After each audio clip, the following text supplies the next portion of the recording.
കരുതും എന്നും പുലർത്തും എൻ്റെ ആവശ്യങ്ങളെല്ലാം അറിയും.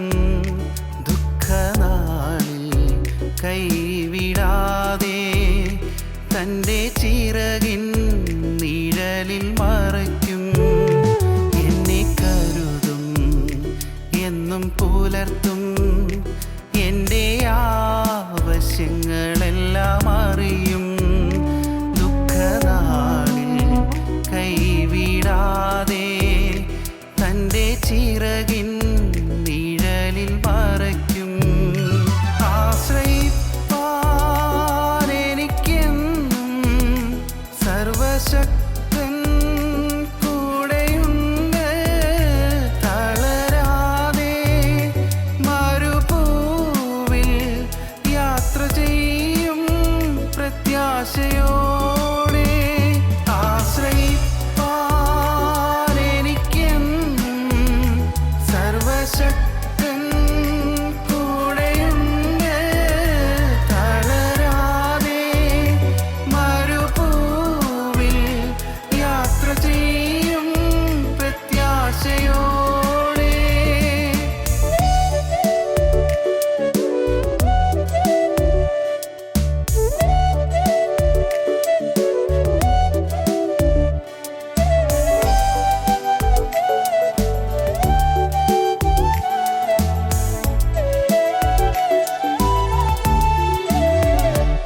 അനർത്ഥങ്ങൾ ഭവിക്കയില്ല, ബാധയോ എന്നെ തൊടുകയില്ല. പാതകളിൽ ദൈവത്തിൻ്റെ ദൂതന്മാർ കരങ്ങളിൽ വഹിക്കും. അനർത്ഥങ്ങൾ ഭവിക്കയില്ല, ബാധയോ എന്നെ തൊടുകയില്ല.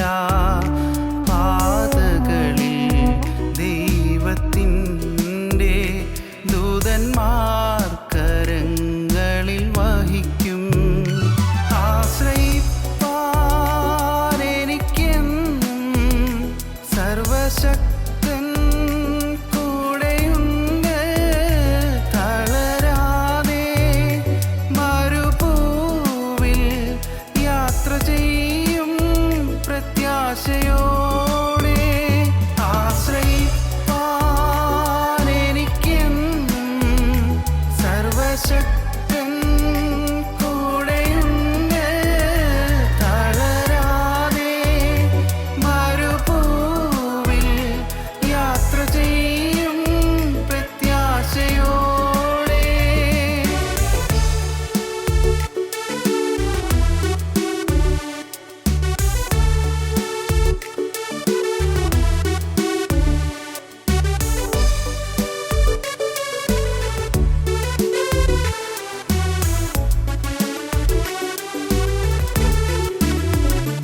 രാത്രിയിലെ ഭയത്തെയും പകലിൽ പറക്കുമസ്ത്രത്തെയും ഇരുളതിലെ മഹാമാരി സംഹാരത്തെയും ഞാൻ പേടിക്കില്ല. രാത്രിയിലെ ഭയത്തെയും പകലിൽ പറക്കുമസ്ത്രത്തെയും ഇരുളതിലെ മഹാമാരി സംഹാരത്തെയും ഞാൻ പേടിക്കില്ല. ആശ്രയിപ്പാൻ എനിക്കെന്നും സർവശക്തൻ കൂടെയുണ്ട്. തളരാതെ മരുഭൂവിൽ യാത്ര ചെയ്യും പ്രത്യാശയോടെ. ആശ്രയിപ്പാൻ എനിക്കെന്നും സർവശക്തൻ കൂടെയുണ്ട്. തളരാതെ മരുഭൂവിൽ യാത്ര ചെയ്യും പ്രത്യാശയോടെ.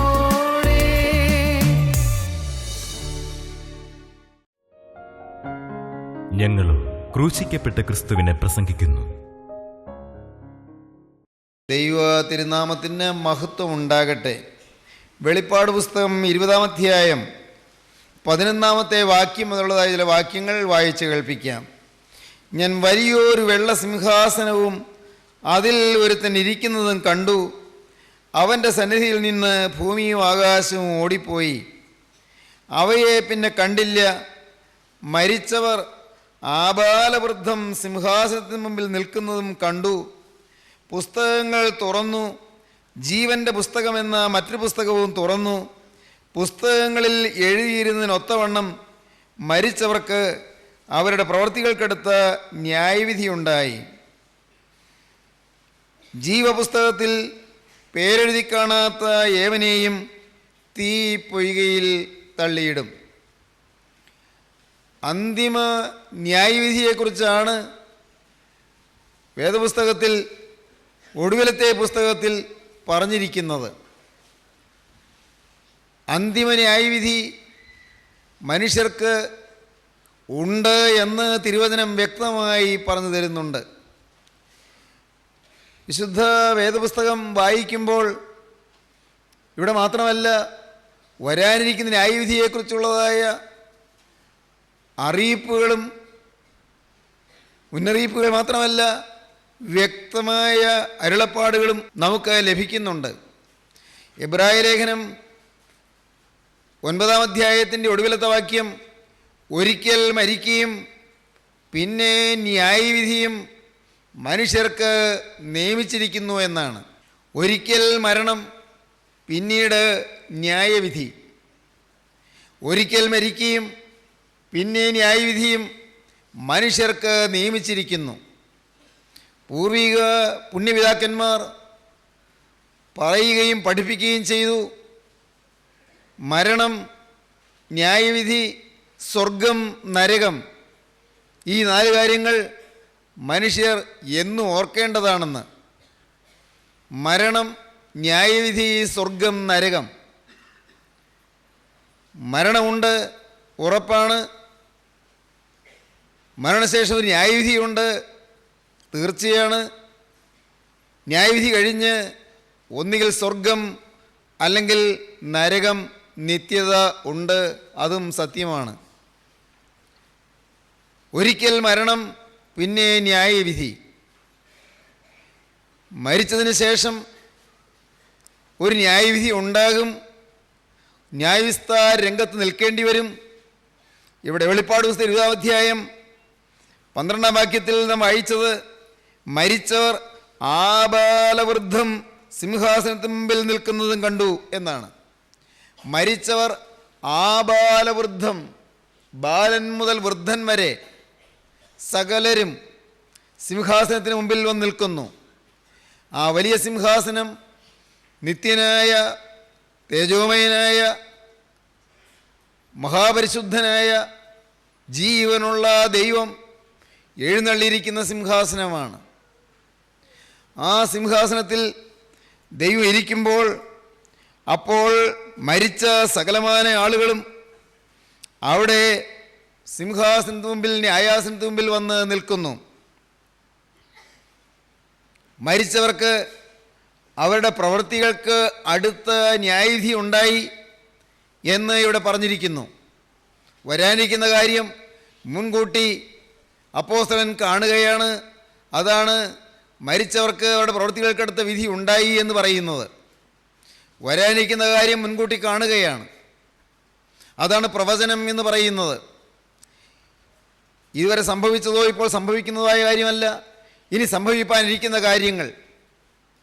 ബൈബിളിൽ നമുക്ക് ചരിത്രഗ്രന്ഥങ്ങൾ കിട്ടിയിട്ടുണ്ട്, കഥാപുസ്തകങ്ങളുണ്ട്, കാവ്യഗ്രന്ഥങ്ങളുണ്ട്, കീർത്തന ഗ്രന്ഥങ്ങളുണ്ട്, പ്രവചന ഗ്രന്ഥങ്ങളുണ്ട്. പ്രവചനം, ബൈബിളിലെ പ്രവചനം, അത് പഠിക്കുമ്പോഴാണ് മരണാനന്തരാവസ്ഥയെക്കുറിച്ചുള്ള വ്യക്തമായ കാഴ്ചപ്പാടുകൾ നമുക്ക് ലഭിക്കുന്നത്. മരിച്ചതിന് ശേഷം ന്യായവിധിയുണ്ട്. സഹോദരങ്ങളെ, ആ ന്യായവിധിയെക്കുറിച്ച് നാം ചിന്തിക്കുന്നതിന് മുൻപ് ഈ ഭൂമിയിൽ ജീവിച്ചിരിക്കുമ്പോൾ തന്നെ ന്യായവിധിയുണ്ട്. ഈ ഭൂമിയിൽ നാം ശരീരത്തിലിരിക്കുമ്പോൾ ഈ ഭൗതിക ജീവിതവാസകാലത്ത് നാം ന്യായവിധിയെ അഭിമുഖീകരിക്കുന്നുണ്ട്. ബൈബിൾ തന്നെ പറയുന്നുണ്ട്, ഈ ഭൂമിമേൽ വലിയ ന്യായവിധി ഉണ്ടാകുമെന്ന്. അത് പ്രവചനത്തിൻ്റെ ആത്മാവിലാണ് പറയുന്നത്. വലിയ ശിക്ഷാവിധി ഭൂമിമേൽ വരുമെന്ന്. മനുഷ്യൻ പാപം ചെയ്ത് ദൈവത്തിൻ്റെ വഴിവിട്ട് മാറിയതുകൊണ്ടും ദൈവമാർഗത്തിൽ നിന്ന് വ്യതിചലിച്ച് പൈശാചികൻ്റെ വഴിയിലൂടെ സഞ്ചരിക്കുന്നത് കൊണ്ടും മനുഷ്യൻ മൂലം ഭൂമി ശപിക്കപ്പെട്ടു എന്ന് തിരുവചനം പറയും. അതാണ് ഉൽപ്പത്തി പുസ്തകം 3-ാം അധ്യായത്തിൽ നാം കാണുന്നത്.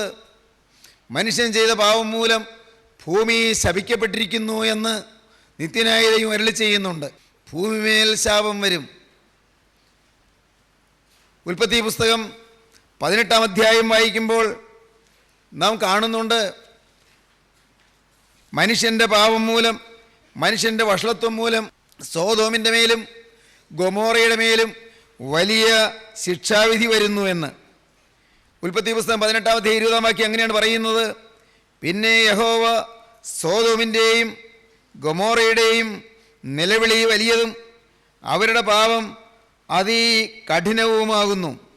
സോദോമിൻ്റെയും ഗൊമോറയുടെയും നിലവിളി, ഭൂമി നിലവിളിക്കുകയാണ്, ദേശം നിലവിളിക്കുകയാണ്, ദേശം കരയുകയാണ്. എന്താണ് കാരണം?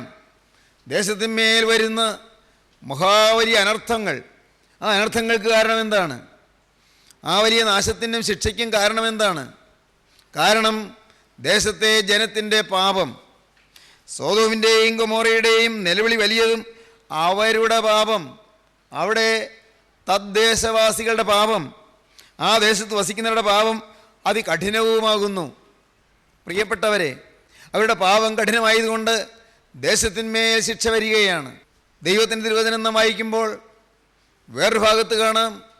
ഇയ്യോബിൻ്റെ പുസ്തകത്തിൽ നാം കാണുന്നത് 31-ാം അധ്യായം 38-ാം വാക്യത്തിൽ നാം കാണുന്നത്, ഈ ഭൂമിയിലെ ഉഴച്ചാലുകൾ കരയുന്നു എന്നാണ്. ഇയ്യോബിൻ്റെ പുസ്തകം 31-ാം അധ്യായം 38-ാം വാക്യം അങ്ങനെ പറയുന്നു, മനുഷ്യൻ്റെ പാപം മൂലം ഉഴച്ചാലുകൾ കരയുന്നു. ഭൂമിയിൽ കൃഷി ചെയ്യുന്നതായ മനുഷ്യൻ അവൻ ചെയ്യുന്ന തിന്മകൾ മൂലം നിലം നിലവിളിക്കുന്നു. 38-ാം വാക്യം, എൻ്റെ നിലം എൻ്റെ നേരെ നിലവിളിക്കുകയോ അതിൻ്റെ ഉഴച്ചാലുകൾ ഒന്നിച്ച് കരയുകയോ ചെയ്തുവെങ്കിൽ. യോബ് പറയുകയാണ്, ഞാൻ പാപം ചെയ്താൽ എൻ്റെ നിലം നിലവിളിക്കും. ഞാൻ പാപം ചെയ്താൽ ആ നിലത്തെ ഉഴച്ചാലുകൾ കരയും. പ്രിയപ്പെട്ടവരെ, നമ്മുടെ പാപം മൂലം ഈ ഭൂമിയിൽ വെച്ച് തന്നെ നാം സ്വന്തമാക്കിയിരിക്കുന്ന ഭൂമിക്ക്, നാം സ്വത്തായി സൂക്ഷിക്കുന്നതായി നമ്മുടെ പറമ്പുകൾക്ക് അവിടെയെല്ലാം നാശം വരും, ശിക്ഷ വരുമെന്നാണ് പറയുന്നത്. ന്യായവിധി, ഭയാനകമായ ന്യായവിധി മരണത്തിന് ശേഷമല്ല, ഈ ഭൂമിയിൽ വെച്ച് തന്നെ നാം കാണേണ്ടി വരും, കാണുമെന്നാണ്. വീണ്ടും നമുക്ക് വായിക്കാം.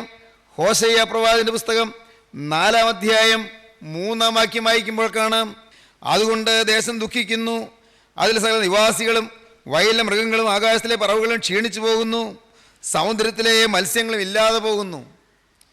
ഭൂമിയും ഭൂമിയിലുള്ളതായ വസ്തുക്കളും അതിലുള്ളതായ വിഭവങ്ങളും എല്ലാം നശിക്കുന്നു. മൃഗങ്ങൾക്ക് നാശം, മത്സ്യത്തിന് നാശം. കാരണം എന്താണ്? മനുഷ്യൻ്റെ പാപം. അത് അവിടെ തൊട്ടു മുമ്പ് പറയുന്നുണ്ട്. ഹോശയ്യ 4:1 മുതൽ വായിക്കുമ്പോൾ കാണാം, ഇസ്രായേൽ മക്കളെ, യഹോവയുടെ വചനം കേൾപ്പീൻ. യഹോവയ്ക്ക് ദേശനിവാസികളോട് ഒരു വ്യവഹാരമുണ്ട്. ദേശത്ത് സത്യവുമില്ല, ദയയുമില്ല, ദൈവപരിജ്ഞാനവുമില്ല.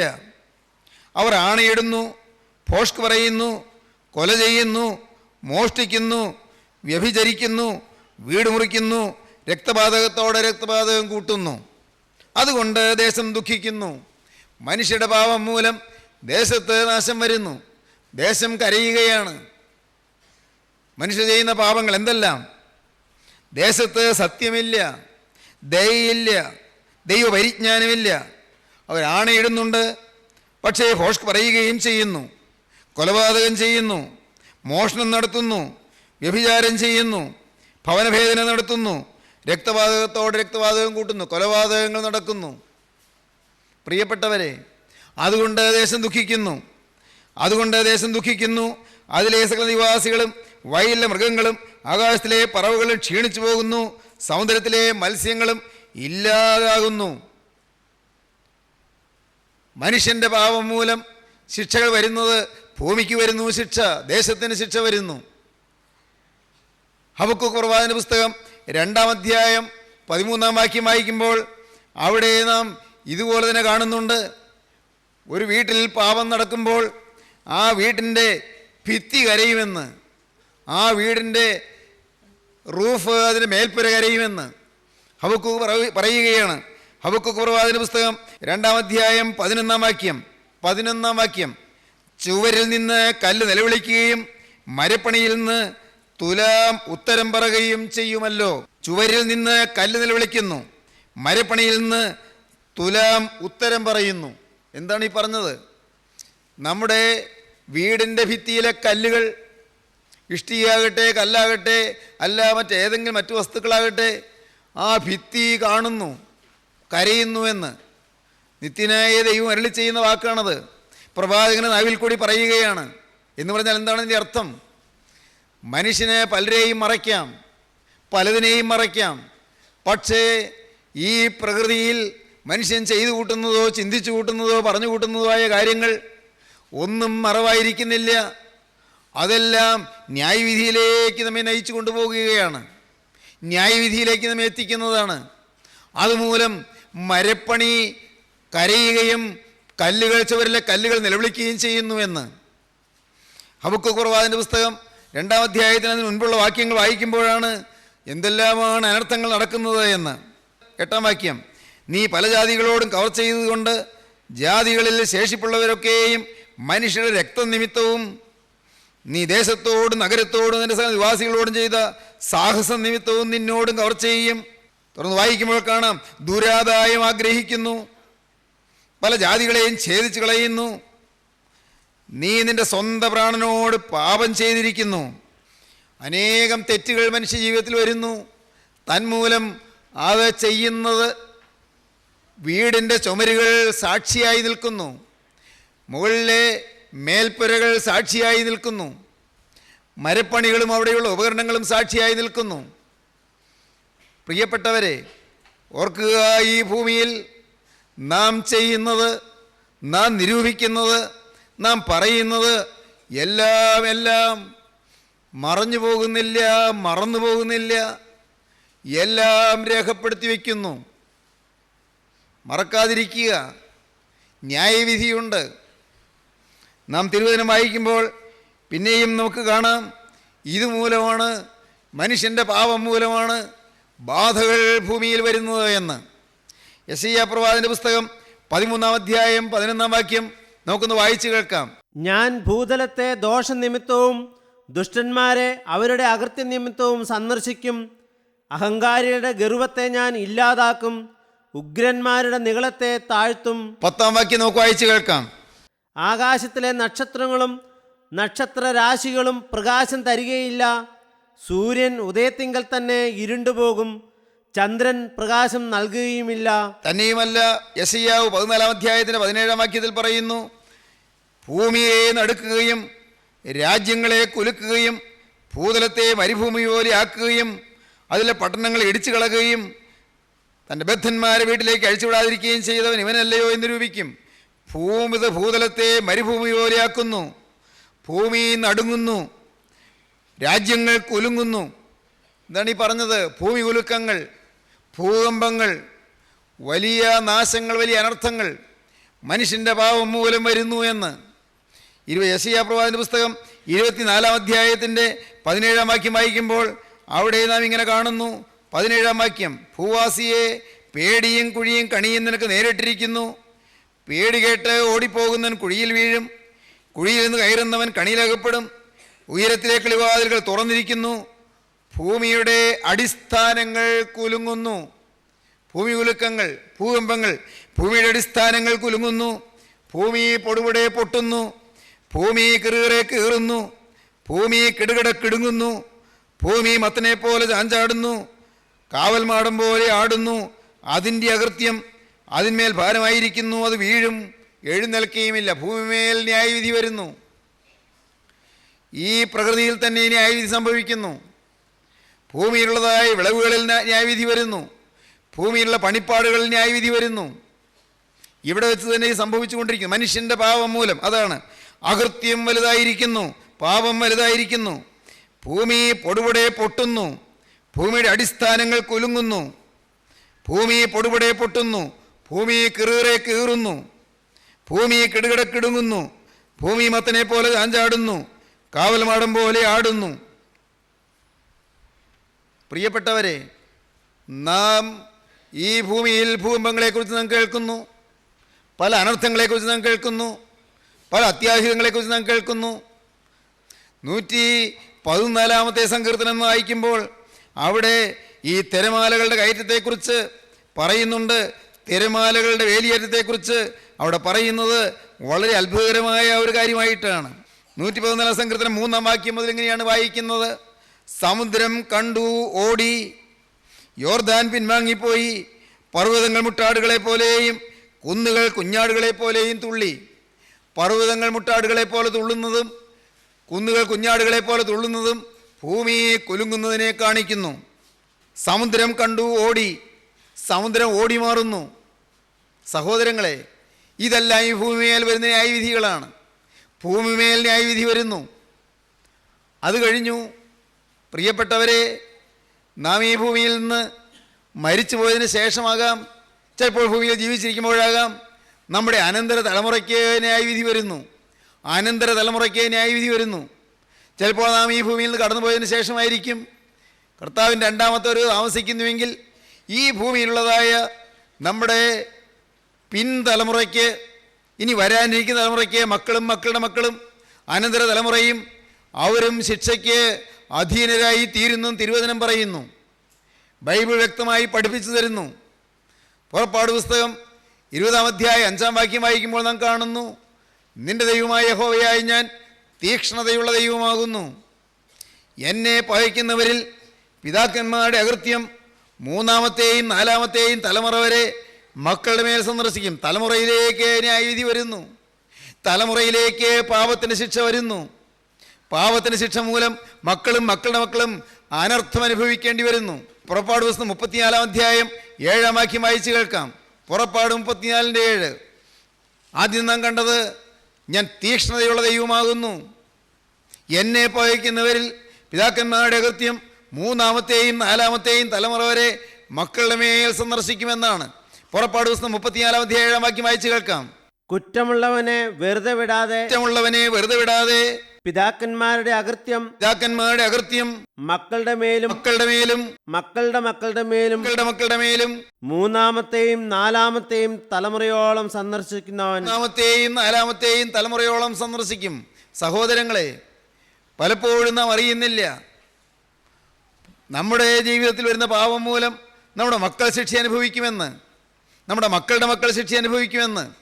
അന്യായമായി സമ്പാദിക്കുന്നവർ, കൊള്ളരുതായ്മയിൽ ജീവിക്കുന്നവർ, മറ്റുള്ളവരെ നശിപ്പിക്കുകയോ അവർക്ക് നഷ്ടം വരുത്തുകയോ ഉപദ്രവിക്കുകയോ അല്ല കൊല്ലുകയോ ചെയ്യുന്നവർ, മറ്റുള്ളവരുടെ വസ്തു അപഹരിക്കുന്നവർ, പ്രിയപ്പെട്ടവരെ, മോഷണം നടത്തുന്നവർ, കവർച്ച ചെയ്യുന്നവർ, വ്യഭിചാര പ്രവൃത്തി ചെയ്യുന്നവർ, അനേകം പാപങ്ങൾ ജീവിതത്തിൽ വരുന്നത് ചിന്തിക്കാതെ, അതുമൂലം വരുന്ന കെടുതികൾ അറിയാതെ ഇന്ന് മനുഷ്യൻ ജീവിക്കുന്നു. ഓർക്കുക, മക്കളും മക്കളുടെ മക്കളും അനന്തര തലമുറയും ശിക്ഷ അനുഭവിക്കും. അതാണ് ഇവിടെ പറഞ്ഞിരിക്കുന്നത്, ദൈവത്തിൻ്റെ തിരുവചനം പറഞ്ഞിരിക്കുന്നത്. മാറ്റമില്ലാത്ത വചനം പറയുകയാണ്: കുറ്റമുള്ളവനെ വെറുതെ വിടാതെ പിതാക്കന്മാരുടെ അകൃത്യം മക്കളുടെ മേലും മക്കളുടെ മേലും 3-ാമത്തെയും 4-ാമത്തെയും തലമുറകളെ സന്ദർശിക്കുമെന്ന്. സംഖ്യാപുസ്തകം 14-ാം അധ്യായം 17-ാം വാക്യം, ആവർത്തന പുസ്തകം 5-ാം അധ്യായം 9-ാം വാക്യം നാം വായിക്കുമ്പോൾ ഇത് തന്നെ നമുക്കിവിടെ കാണാം. സംഖ്യാപുസ്തകം 14-ാം അധ്യായം 17-ാം വാക്യം: യഹോവ ദീർഘക്ഷമയും മഹാദയയും ഉള്ളവൻ, അകൃത്യവും ലംഘനവും ക്ഷമിക്കുന്നവൻ. ഇന്ന് നാം അനുദപിച്ചാൽ അകൃത്യം ക്ഷമിക്കും, ലംഘനം പൊറുത്തു തരും. കുറ്റക്കാരെ വെറുതെ വിടാതെ നാം അനുദപിക്കാതിരുന്നാൽ കുറ്റക്കാരനെ വെറുതെ വിടുകയില്ല.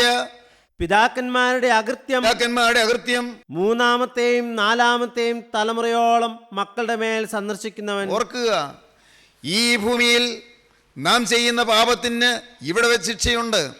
എന്നാൽ പ്രിയപ്പെട്ടവരെ, ഇവിടെ വെച്ച് നമ്മുടെ പാപങ്ങൾക്ക് നാം അനുഭവിക്കുകയും പാപങ്ങൾ വിട്ട് മനം തിരിയുകയും ക്രിസ്തുവിൻ്റെ തിരുരക്തത്താൽ ലഭിക്കുന്ന ശുദ്ധീകരണം നാം പ്രാപിക്കുകയും ചെയ്യുമെങ്കിൽ അത് നമ്മുടെ തലമുറയിലേക്ക് പകരാതെ ഇവിടെ വെച്ച് തന്നെ ആ പാപത്തിൻ്റെ എല്ലാ തിന്മയും നമ്മിൽ നിന്ന് മാറ്റിക്കിട്ടും. നാം മോചിതരായിത്തീരും. ശാപമുക്തി നമുക്ക് ലഭിക്കും, ശാപമോക്ഷം നമുക്ക് ലഭിക്കും, പാപമോചനം നമുക്ക് ലഭിക്കും, പാപക്ഷമ നമുക്ക് ലഭിക്കും. അങ്ങനെയുള്ളവരെ കുറിച്ചാണ് തിരുവചനം പറയുന്നത്. റോമർക്ക് എഴുതിയ ലേഖനം 8-ാം അധ്യായം 1-ാം വാക്യം. ഇപ്പോൾ ക്രിസ്തുയേശുവിലുള്ളവർക്ക് ഒരു ശിക്ഷാവിധിയുമില്ല, ശിക്ഷാവിധികൾ മാറിക്കിട്ടും. എന്തെല്ലാം തെറ്റുകൾ വന്നെങ്കിലും പ്രിയപ്പെട്ടവരെ നിങ്ങൾ തിരുത്തുക. ഏതെല്ലാം പാപം വന്നെങ്കിലും നിങ്ങൾ മനഃപൂർവ്വം ദൈവത്തോട് യാചിക്കുക. നിറഞ്ഞ മനസ്സോടെ തുറന്ന ഹൃദയത്തോടെ ദൈവസന്നിധിയിൽ നിങ്ങൾ ഏറ്റുപറയുക. എന്തെല്ലാം തെറ്റുകൾ സംഭവിച്ചെങ്കിലും എല്ലാം കരുണയുള്ള കർത്താവ് ക്ഷമിച്ചു തരും. അതിനല്ലയോ കർത്താവായ യേശു ക്രിസ്തു ക്രൂശിൽ മരിച്ചത്, അതിനല്ലയോ ക്രിസ്തുവിൻ്റെ തിരുരക്തം ചിന്തിയത്. നാം നിരന്തരം കേൾക്കുന്നു, നിരന്തരം പഠിക്കുന്നു.